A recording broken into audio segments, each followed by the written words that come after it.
Shalom, shalom, shalom.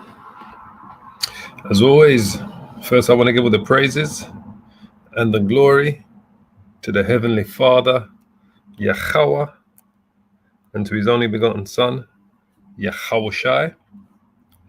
Double honors to the apostles, to the elders of Great Millstone. Shalom to you, my elders, the apostles. Shalom to the hopeful elect, brothers and sisters of the house of Israel, the true Hebrew Israelites. As the Bible says, many are called, few are chosen. The chosen are the elect of the nation of Israel,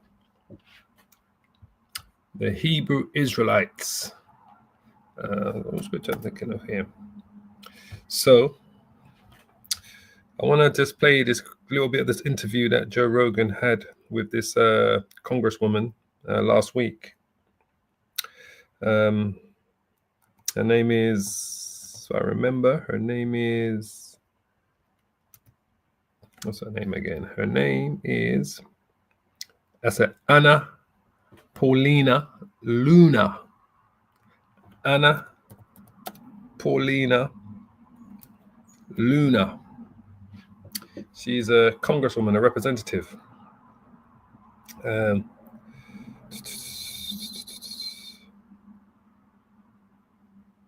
All right. And she had a conversation with Joe Rogan regarding the chariots of the Lord, as they referred to them as UFOs and UAPs, because she's part of that investigation team. She's part of that committee that's been looking into this, that's been given special permission to look into this and to go over the evidence and so forth and so on, all right?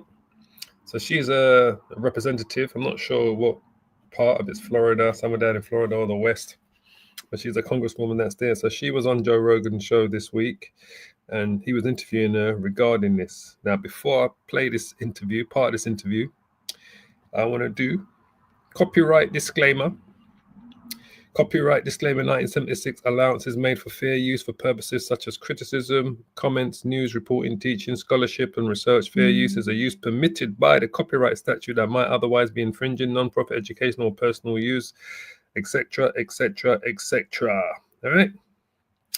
Copyrights. We're not making any money off of this, as you should know. So, without further ado, let's listen to this interview, and we're gonna, as you can see from the title, a tech we don't have the ability to reproduce, and I'm mimicking what she said. Basically, it's like dropping off a mobile phone back in caveman times, she said. So she's had access to the tech, to the information, and she said apparently it's like dropping off a mobile phone back in caveman times. So without further ado, let's go into the interview and let's listen to what she has to say. Do you think that it's possible that these are U.S. vehicles that are top secret? I definitely think that there's a level of advanced technology that the U.S. government has. And I think that tech can be housed within the defense contractor realm. And of course, some information is going to be classified. But I can also tell you, and this might sound crazy, but based on our investigations and stuff that we've seen, okay, there is definitely something that I think would rival what we know currently with physics, and a tech that potentially is out there that we don't have the ability to reproduce, because it would basically be like dropping a cell phone right off back during the time of maybe caveman. It's like dropping a cell phone right off back during the time of caveman. This is where the title from, straight out of the horse's mouth. That's the tech that they've had access to, that they've seen, that's been recorded, because we know they've not captured any of these chariots and they're not crashed or nothing like that. It's just from what they have seen, from what they've been to observe, what they've been able to record, all the information that they've got over the decades regarding the chariots of the Lord, right? So she said the tech that what she has seen is a tech that we all right, don't have the ability to reproduce, which we know that. It's that comment she made there. She said it's like dropping off a cell phone right off back during the times of maybe caveman. Can you imagine, right? You're dropping off an Apple phone, an Apple iPhone 16 back in caveman's time. All right. Could you imagine? It kind of reminds me of that movie, Idiocracy.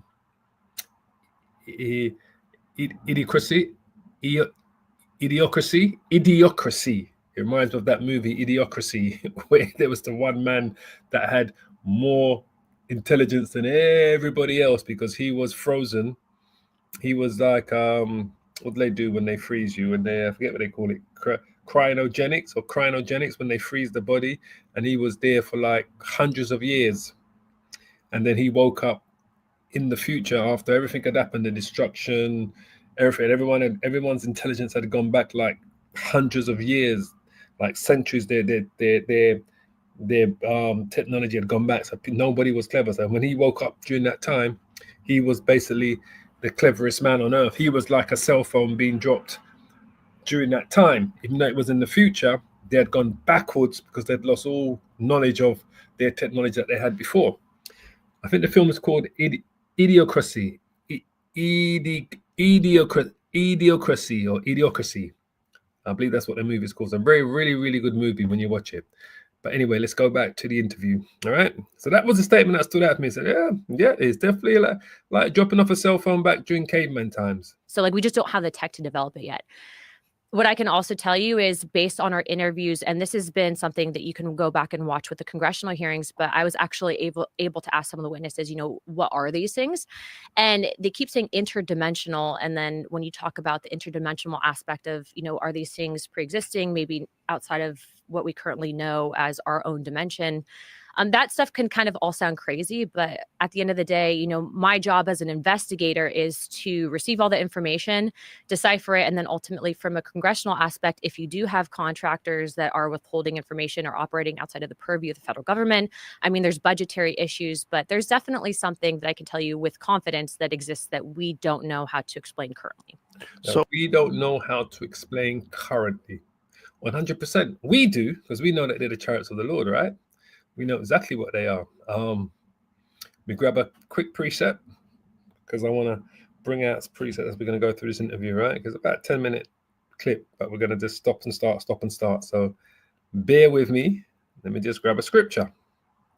So what kind of came to mind was when Elijah was taken up to heaven, all right? Now, you should all know the story about this. Elijah, when he was taken up. Those of you that be in the truth, those of you that may be new to this was an example of the chariots of the Lord appearing to Israel. All right, the same chariots that they're seeing now, the same chariots that the prophets and the Israelites and the nation saw back then during biblical times, during the times of the Lord, during the times before, because this is well before Elijah is before the Lord, right? Elijah lived during the just before the Babylonian captivity, I believe. If I go back, you got Elijah, Ezekiel. Yeah, Elijah would have been before the Babylonian captivity, all right? Elijah would have been living during the Assyrian captivity, during that time. But I will double check. 2 Kings 2:1 said, and it came to pass when the Lord Yahweh would take up Elijah into heaven by what? By a whirlwind. Today we refer to that as a UFO or a UAP, an unidentified flying object or unidentified aerial phenomenon. But we refer to them as IFOs, identifiable flying objects, because we know what they are. So that whirlwind that Elijah went with Elisha from Gilgal, right? So this is how Elijah was going to be taken. Elijah was like Enoch, right? And Melchizedek. They just went. They didn't die. The Lord came for them. And Elijah said unto Elisha, tarry here, I pray thee, for the Lord has sent me to Bethel, right? Because that's where he was going to come and collect him from. And Elisha said unto him, as the Lord liveth, and as thy soul liveth, I will not leave thee. So that they went down to Bethel. So they went down to Bethel, all right? And the sons of the prophets that were at Bethel came forth to Elisha, because there was other prophets during that time, but Elisha was the main prophet, right? And said unto him, knowest thou that the Lord Yahweh will take away thy master from thy head today? And he said, yea, I know it, hold ye your peace. So Elisha knew that Elijah was going to be taken today. Didn't know how, but he knew he was going to be taken. And also these prophets knew. These prophets that were in Bethel knew. So the Lord came to them. The angels of the Lord came to them, obviously in a vision. and told them that the Lord is coming for the main prophet, for the number one prophet at that time, which was Elijah.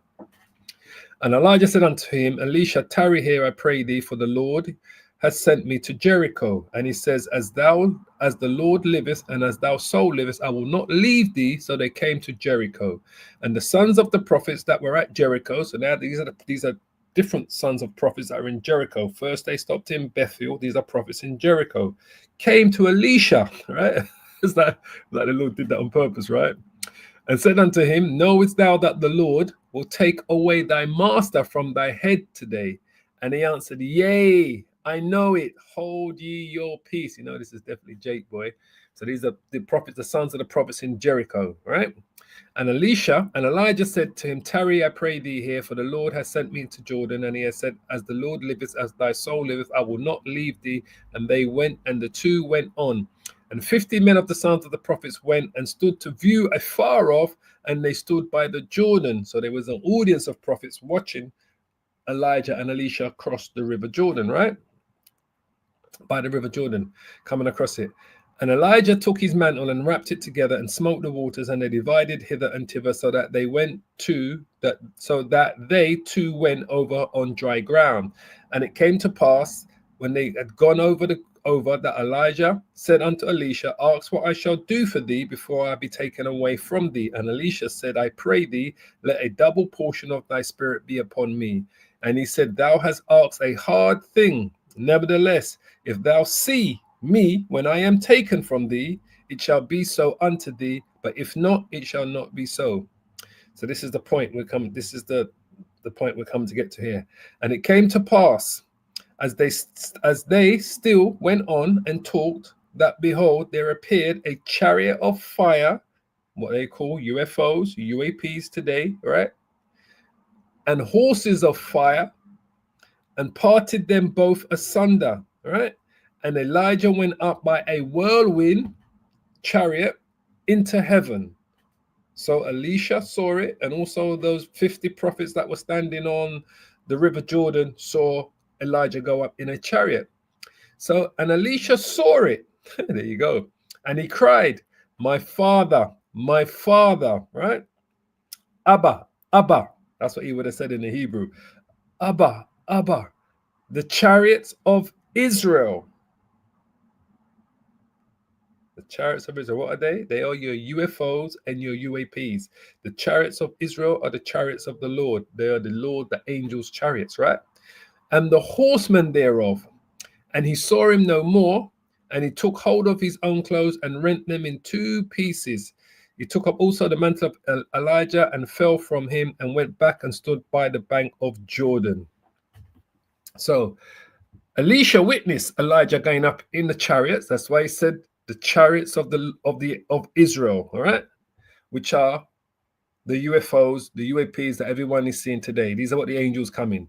These are the chariots of Israel, the chariots of the Lord, all right, that he saw. So he witnessed that alongside the 50 men of the sons of the prophets that went and stood to view afar off, and they too stood by the Jordan. So they all saw that. So this is what everyone is seeing. Everyone is seeing the chariots of Israel. It's as simple as that. That's what they're seeing, the chariots of Israel, the chariots of the Lord, all right? So let's go back to the interview. So when you say that it operates outside our understanding of physics, what specifically are you saying? Like what happened? To I guess break it down in simple terms is that I think that some of the tech that exists, that whatever these things have, these energy things have, Energy things? What do you mean? well, they call them interdimensional beings. I think that they can actually operate through the time spaces that we currently have, and that's not something that I came up with on my own. That's based on. It can operate through the time spaces that we have. Absolutely. There's nothing out of their what's the word I'm looking for? There's nothing out of their reach that they can do. These chariots, these angels, there's nothing that they cannot do, right? To us, to what's impossible to us is possible to the Most High in every essence. There's nothing out of the Most High's realm. There's nothing that's out of his book that he can't do, that his angels can't do. So this is what they have witnessed. This is the information that they have, right? stuff that we've seen. That's based on information that we've been told. And then also too, I think that there's this historical aspect of, this gets into the deeper theories and concepts of religion, and I think the history that we currently know, and that kind of spins off into another topic of, you have the modern day Bible, you have this aspect of Bibles that or books of the Bible that have been Books of the Bible. All praises to Yahweh Shai. Books of the Bible. All right. Even some books that they like to discard, like we call the Apocrypha. Books of the Bible. Let me just play that back again. All right. It's current spins off deeper theories and concepts of religion. All right. This is what she says here.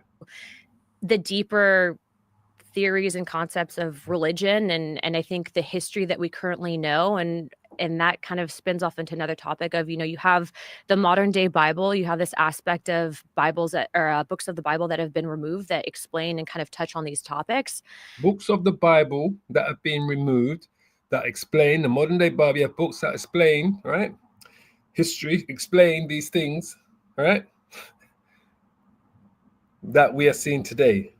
Play that Kind of again. spins off into another topic of, you have the modern day Bible, you have this aspect of Bibles that or books of the Bible that have been removed that explain and kind of touch on these topics. Books of the Bible that have been removed, right? That explain and touch on these topics, right? Modern day Bibles. So what does that make you think of? The Apocrypha, because that's what they've removed, right? We have the Apocrypha, but that's what they took out of the KJV, right? This is what they took out. So, but the Apocrypha, what does the word Apocrypha mean? It means hidden, right? Hidden, where it speaks about these things. So let's just quickly go into the Apocrypha. Let's go to, let's share this tab here. I'm going to come back to the video. Hold tight. She's got a lot more to say. She says a lot more. It gets interesting. So this is books of the Bible. So this is books that they are taken out. Second Ezra's, which was always part of the Bible. But you know what Esau does, all right? Second Ezra's. Let's go to a chapter that goes into this chariots, all right? That speaks about these things. This is Second Ezra's, chapter 13. We'll start at the top and we're going to read a few verses down, all right? Second Ezra's chapter 13, verse 1. And it came to pass that after 7 days I dreamed a dream by night. This is the prophet Ezra. And lo, there arose a wind from the sea, that it moved all the waves thereof. And I beheld, and lo, that man waxed strong with the thousands of heavens, the thousands of angels coming in their smaller chariots, right, which they would call like probes, right? That man waxed strong is Yahweh, who the world ignorantly calls Jesus Christ. Remember, the Lord's name is Yahweh. Yah means he, Hawashai means savior. That's that man waxed strong with the thousands of heavens, right? He's the Lord of hosts, the Lord of armies. And when he turned his countenance to look, all the things trembled that were seen under him. When they saw the Lord's chariot and his army of chariots, everyone quaked, except the elect. And whensoever the voice, I mean, we're probably going to quake too, but we're going to quake with joy, with joy. And whensoever the voice went out of his mouth, all they that burned that heard his voice, like as the earth faileth when it feeleth the fire. And after this I beheld, and lo, there was gathered together a multitude of men out of a number from the four winds of heaven. These are the armies that are going to come up against the Lord in the war of Armageddon, from the four winds of heaven, which is the four corners of the world, to subdue the man that came out of the sea, the chariot. So the view that they are seeing is the chariot as if it's rising out of the sea, because it's going to be coming from the east, right? It's like when you see a sunrise. If you're standing on the beach or on the mountain, you see a sunrise and you're looking into the sea. It looks like the sun is coming out of the sea. If you see the sun setting, going down, and you're standing on the seaside, you know, on the beach, on a mountain, you're looking towards the sea, it looks like the sun is going down into the sea, but it's not. That's what they are seeing. They're seeing the chariot rising from the east, all right? So it looks like it's coming out of the sea, but it's not coming out of the sea. But I beheld, and lo, he had graved himself a great mountain, and what? And flew up upon it. A great mountain. That mountain was the chariot that the Lord was traveling in. All right. So it looked like a great mountain, and he flew upon it. So we know we know there ain't no flying mountains out there, right? That's the chariot. That's the UFO. That's the UAP that the Lord is coming in. But I would have seen the region or the place whereat the hill was graven, and I could not. So they couldn't see where this great mountain started or where it finished. They couldn't see where the chariot started or where it finished. That's how gigantic it was. That's how large it was. All right. And after this I beheld, and lo, all they which were gathered together to subdue him were so afraid, but yet do fight. They're going to fight. Who are they fighting? They're fighting the Lord Yahushua and the angels in their smaller probes. So this is what they are seeing. It's a chariot. All right. So then it goes into the war itself. It says, and lo, as he saw the violence of the multitude that came, he neither lifted up his hand, nor held his sword, nor any instrument of war. All right. When he saw the armies coming up against the Lord, but only I saw that he sent out of his mouth, out of the chariot, out of the UFO, as it had been a blast of fire, out of his lips, a flaming breath, and out of his tongue he cast out sparks and tempests. So this is the laser beams coming out of the chariots, right? And they were all mixed together, the blast of fire, the flaming breath, the great tempest, and fell with violence, not with love, hugs and kisses, with violence upon the multitude, with the allied forces that was fighting against the Lord, which was prepared to fight. I shut my mouth and just read the scriptures. And burn them up, every one, so that upon a sudden of an innumerable multitude, nothing was to be perceived, but only the dust and the smell of smoke. When I saw this, I was afraid. So the laser beam literally disintegrated them, all right? That was coming out of the chariots, which they refer to today as UFOs and UHPs. That's why it says so that upon a sudden of an innumerable multitude, nothing was to be perceived, but only dust. They were turned into dust. All of these soldiers of war from all of these allied forces during the war of Armageddon. And the smell of smoke, when I saw this, I was afraid.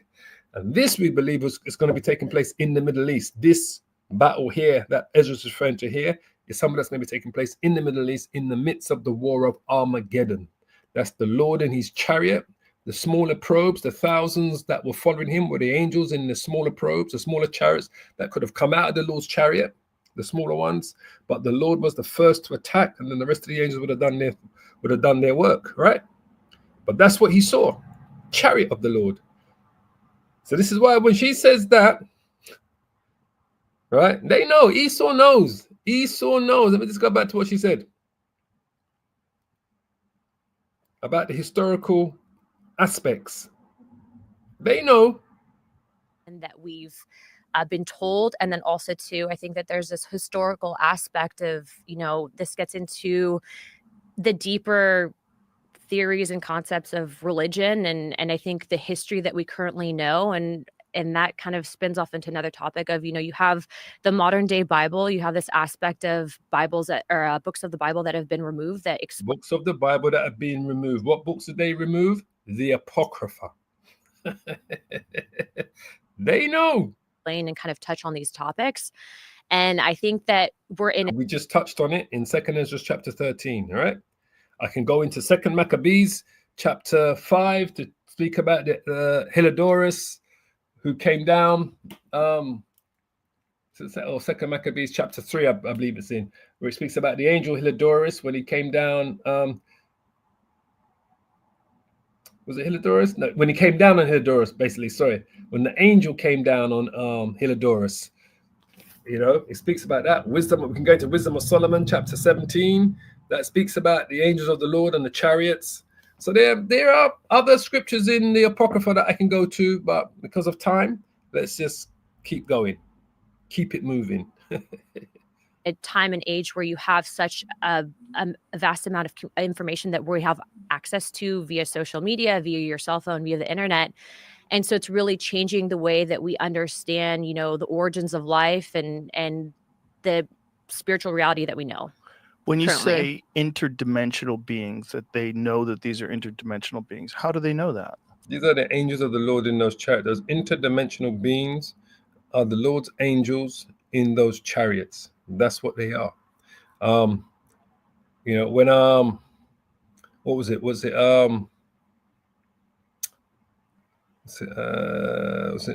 Noah? Noah? Who was it again? I'm trying to think of.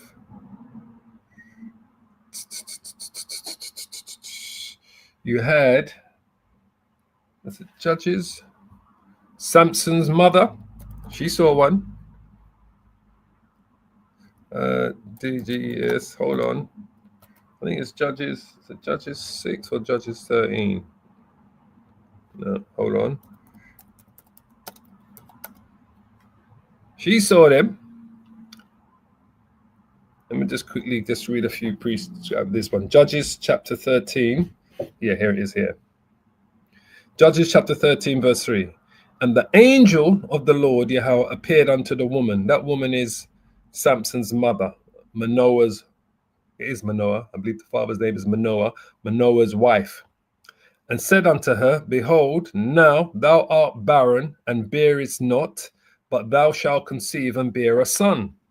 Now therefore beware, I pray thee, and drink not wine nor strong drink, and eat not any clean thing. Yeah, it says there, whose name was the family of Dan, whose name was Manoah, and his wife was barren and not bear. Yeah, yeah. So that is, the husband is Manoah. That's Samson's mother. That's his father, Manoah.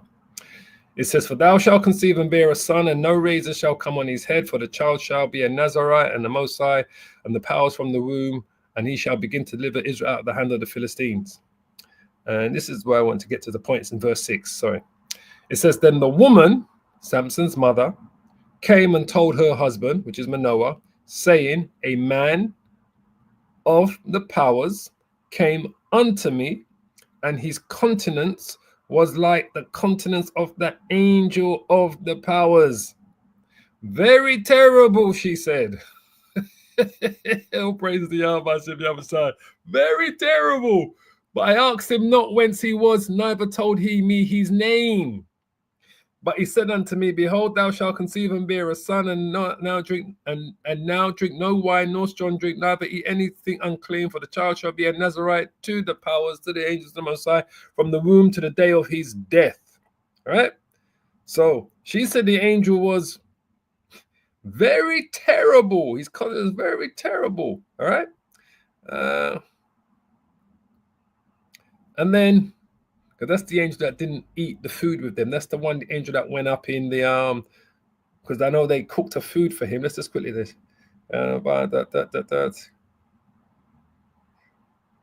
Just quickly jump to the point here. Yeah. Verse 15.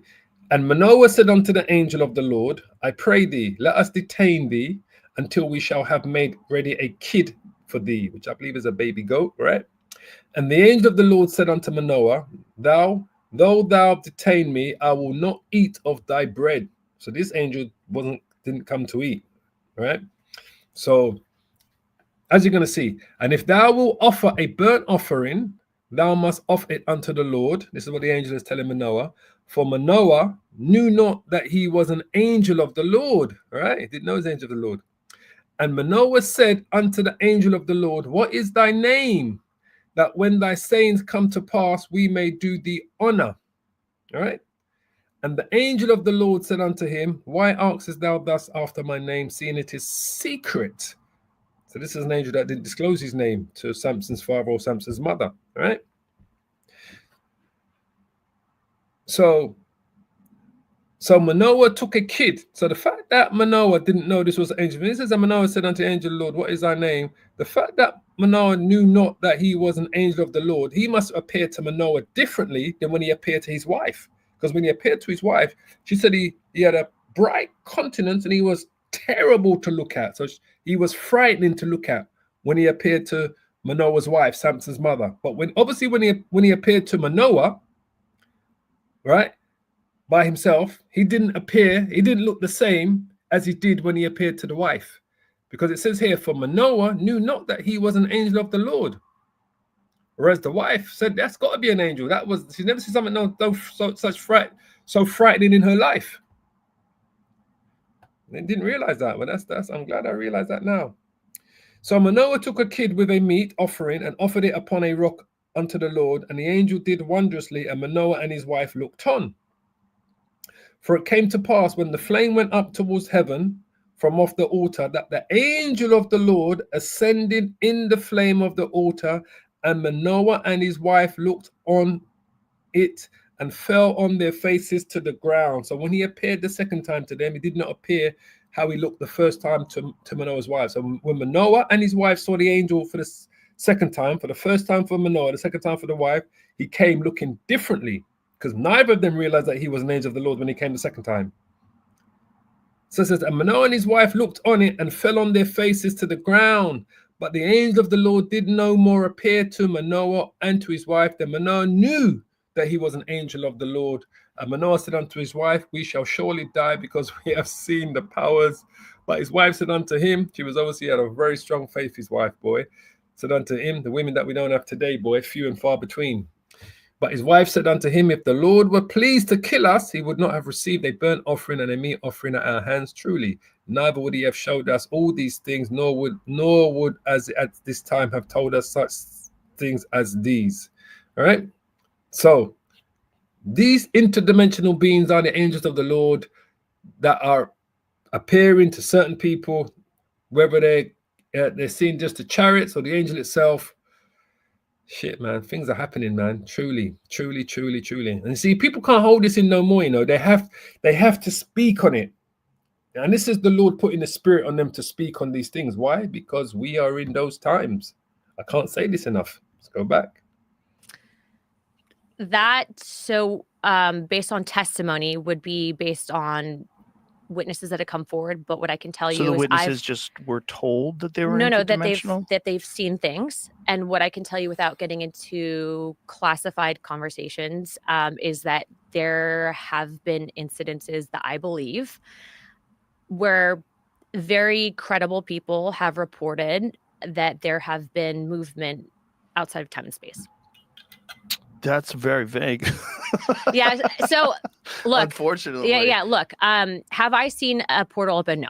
Have I seen a spaceship? Personally, no. Have I seen evidence of this? Yes. Have I seen photo documentation of aircraft that I believe were not made by mankind? Yes.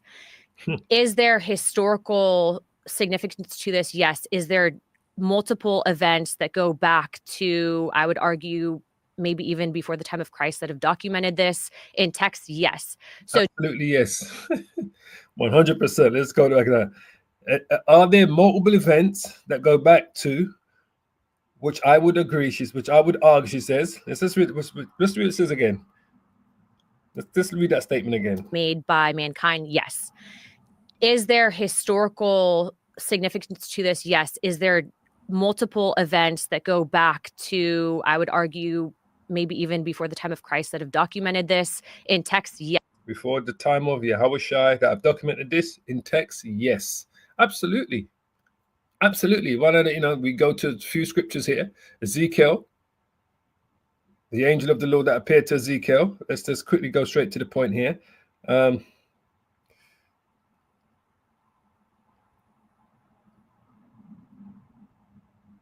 It says here,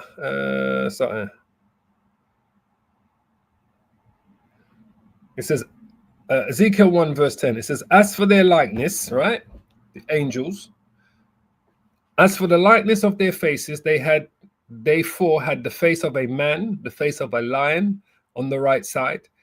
They four had the face of an ox on the left side. They four also had the face of an eagle. Thus were their faces, and their wings were stretched upwards. 2 wings of every one were joined together, one to another, and 2 covered their bodies, right? And I believe these are the chariots that they are seeing here when it talks about their wings. And they went every one straight forward, right?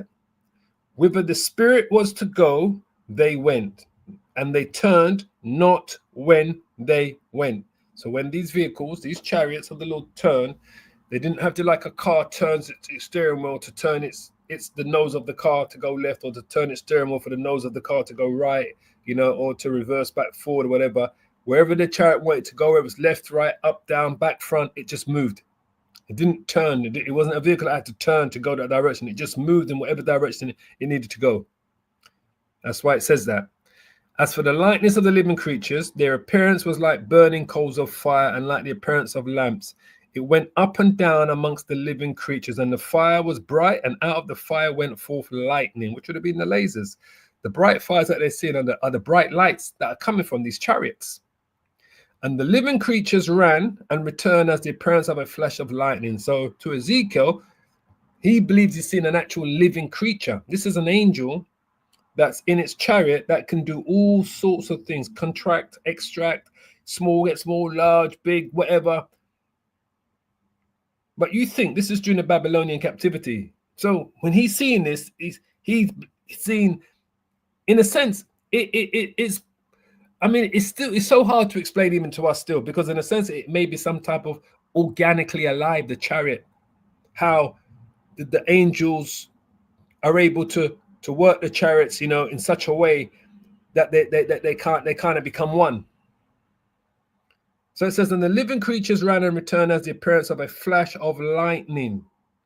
Now as I beheld the living creatures, behold, one wheel upon the earth by the living creatures with 4 faces. The appearance of the wheels and their work was like unto the color of beryl, and the 4 had one likeness, and the appearance and their work was as it were a wheel in the middle of a wheel.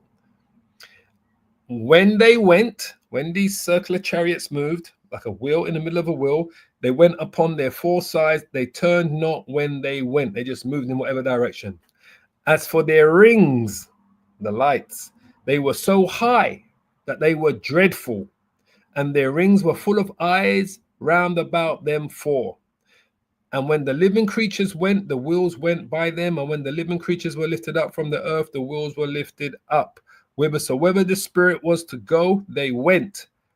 Thither was their spirit to go, and the wheels were lifted up over against them, and the spirit of the living creature was in the wheels, the chariots. The spirit of the living creature are the angels that are in these chariots. When those went, these went, and when those stood, these stood, and when those were lifted up from the earth, the wheels were lifted up over against them. For the spirit, the angels of the living creature, was in the wheels, was in the chariots. So Ezekiel saw it all. So yeah, it's all in this. Well, I mean, I know you brothers know it's all in the scriptures. But she's actually saying before the time of Christ, she's absolutely right. She's absolutely right. And these devils know. These devils know. Believe were not made by mankind. Yes. Is there historical significance to this? Yes. Is there multiple events that go back to, I would argue, maybe even before the time of Christ that have documented this in text? Yes. So do I believe that the government has access to certain technology? Yes, to an extent. And I believe that certain contractors potentially have back engineered this tech. I think that that's what can explain. They've not back engineered any tech. This is the red herring that I'd like to throw at you. No chariot has crash landed for anyone to have been able to captured one, for them to be able to take it apart and reverse engineer what these things are made out of. That is the one thing that they think they can. That's like that's the spanner in the works. They keep throwing a spanner in the works in the midst of this truth. They wanted to believe that they were able to capture a chariot or a chariot has crashed. Not a single UFO, not a single angel is sitting banged up in some black site, some CIA black site, being interrogated by Esau, wondering, how do I escape these chains of Esau? No, my friend. They've not back engineered. That's the one thing I know that's the one thing I know that they always keep pushing to make you think that somehow that they have, a chariot has collapsed or crashed or whatever, and they've captured the chariot, or they've got the angel banged up in some black CIA site. That is total BS. These are the Lord's angels. No one ain't capturing the Lord's angels. Ask Helidorus, he'll tell you the story about coming across the Lord's angel. The advancements that we're seeing, but I also believe that this is a dangerous level of hidden information. But let me just grab that just to show you. Second Maccabees. Let me just quickly grab it. No one ain't grabbing. Listen, no chariot ain't crashing. No angel ain't frigging being captured and dragged away to some black site somewhere. This is not happening, family. All right. I think it's Second Maccabees chapter 3.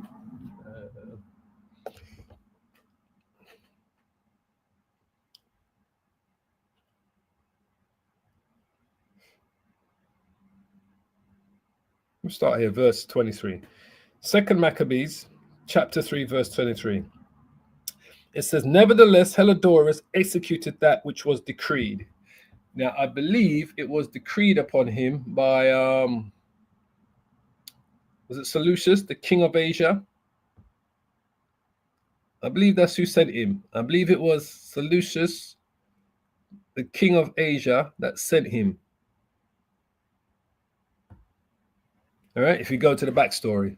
All right, so he was decreed, except from the Greek Empire anyway, all right, at the time. So it says, now as he was there present himself with his guard about the treasury, so he's gone into Solomon's temple, that's where the treasury was, right? The Lord of spirits and the prince of all powers caused a great apparition. That's an angel of the Lord. An apparition is when you see an angel. So that all that presumed to come in with him were astonished at the power of the Most High and fainted and were sore afraid of what they saw, this apparition, which was the angel. For there appeared unto them a horse, a literal horse, they are saying, with a terrible rider upon him, which was the angel of the Lord, and adorned with a very fair covering. And he ran fiercely and smote at Helidorus, because Helidorus came to rob the treasury in Solomon's temple, right, to bring back to his masters, right? And he smote at Helidorus with his forefeet, and it seemed that he had sat upon the horse had complete harness of gold. So he that sat upon the horse had a complete harness of gold. This is the Lord's angel on a literal horse in a complete harness of gold. Moreover, 2 other young men appeared before him, right? 2 other angels, notably in strength, excellent in beauty, and commonly in apparel. So these angels were handsome men to look at, right?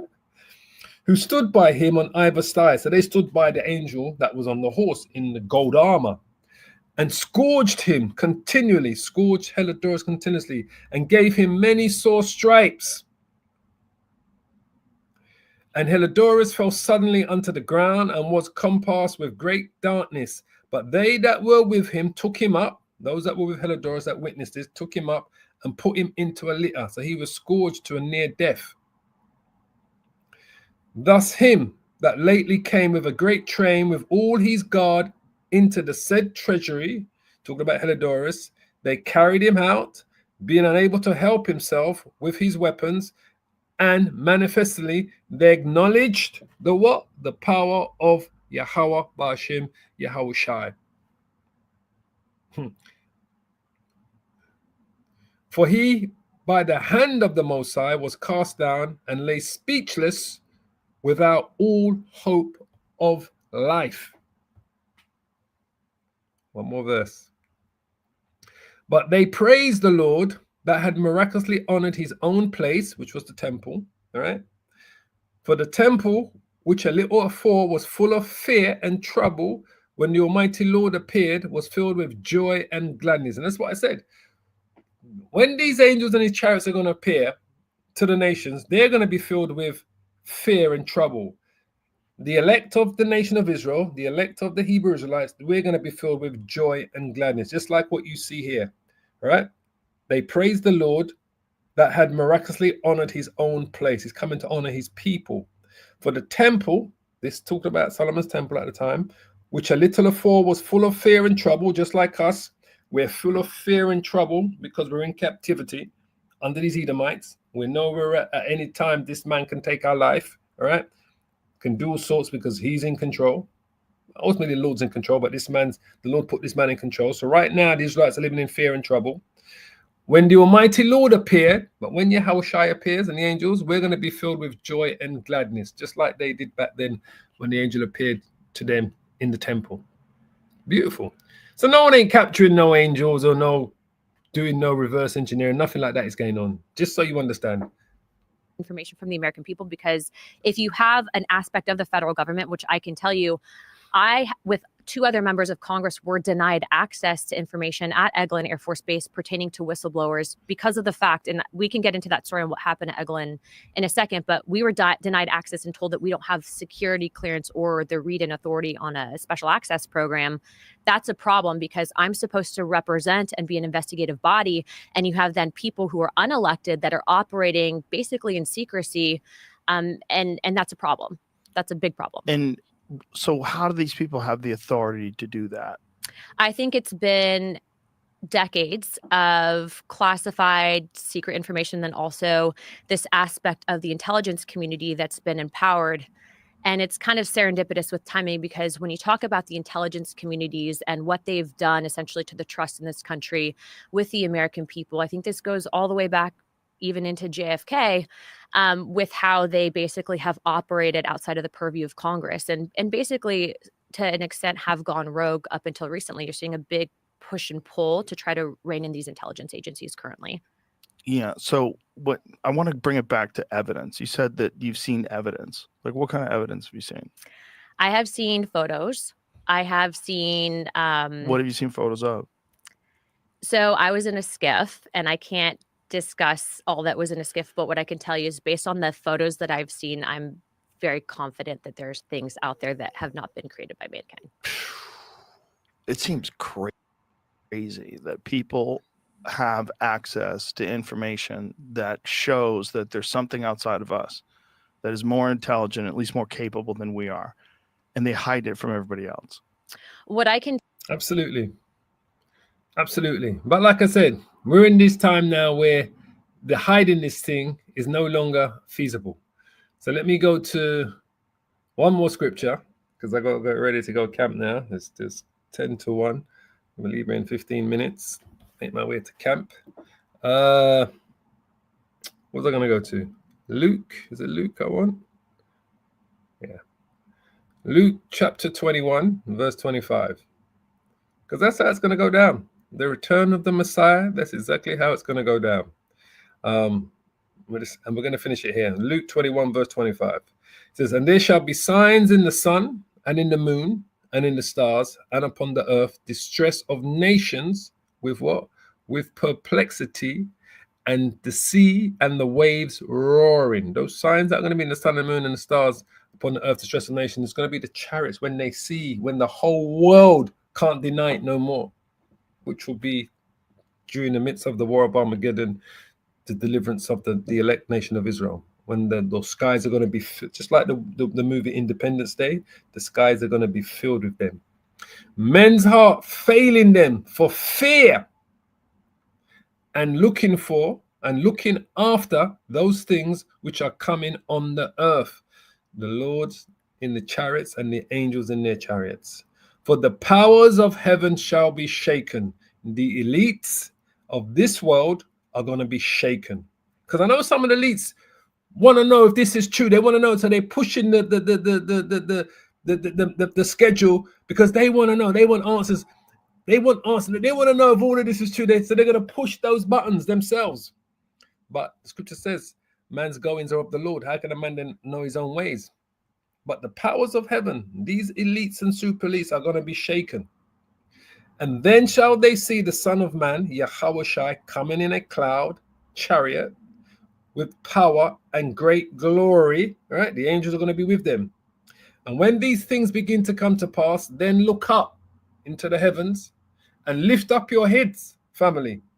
For what? For your redemption draws nigh. Your salvation draws nigh. That's it.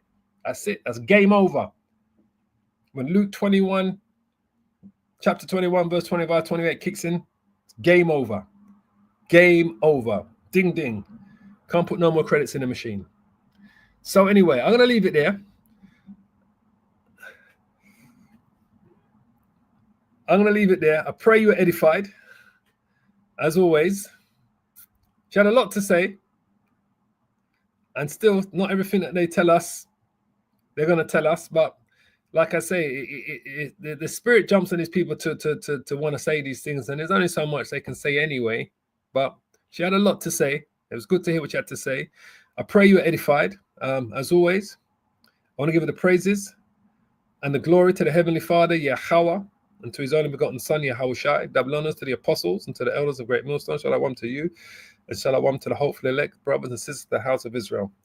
I got to get, when I'm ready, I'm just going to pack my car and make my way down to camp in the next 10 minutes, leave this house.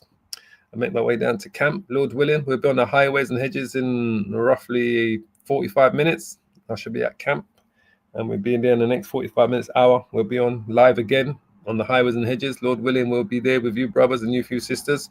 Shalom to you. Shalom to you, Elder Yahawada, GMS Hawaii. Shalom to you, my brother. It's always good to see you on the comment board, as always. And shalom to the brothers and Tawada for those brothers that are putting up the precepts on the comment board, as always, engaging. And shalom to the few sisters that have been edified. All praise and glory to the Heavenly Father, Yahweh, Ba'ashem, Yahushai, Ba'asham, Rakah, Kodash. Keep praying, keep safe, repent, and hold on to this truth. Shalom, shalom, shalom, family. All praises.